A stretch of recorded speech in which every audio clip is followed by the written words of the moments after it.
ఇది Saturday video అనమాట. మేమైతే పతానానికి వెళ్తున్నాం అనమాట, ఫ్యామిలీ అంతా కలిసి. ఈవినింగ్ 6 స్టార్ట్ అయిద్దని చెప్పారు. మా వదిన వాళ్ళ కూతురిది పెళ్ళికి వెళ్ళాలి, పతానానికి వెళ్ళాలి, రెండింటికి వెళ్ళాలి. అందుకే ఇక పతానానికి ఇలా సింపుల్గా రెడీ అయ్యాను నేను.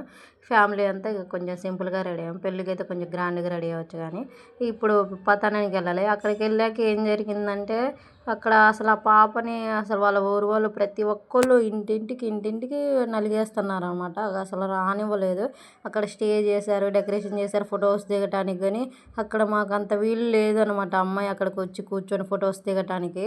అందుకే మేము చాలా డిసప్పాయింట్ అయినా. ఆ పిల్లనే చూడలేదు, అసలు పిల్లనే చూడలేదన్నమాట. మేము అక్కడికి వెళ్ళిన వాళ్ళం అందరం అక్కడే కూర్చున్నాం, కానీ ఆ పిల్లని రానివ్వట్లేదు అసలు. మాకు చాలా డిసప్పాయింట్గా అనిపించింది. కొన్ని ఫొటోస్ అన్నా దిగలేదు కదా ఆ పాపతో వెళ్ళినందుకు గుర్తుగా అనుకున్నాం.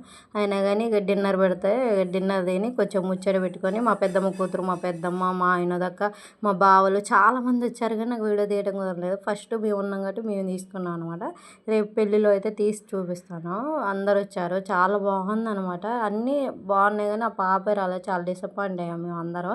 ఇక 10 అయింది అని ఇక మేము బయలుదేరి వచ్చేసాం. నచ్చితే సబ్స్క్రైబ్ టు మై ఛానల్. ఇంకో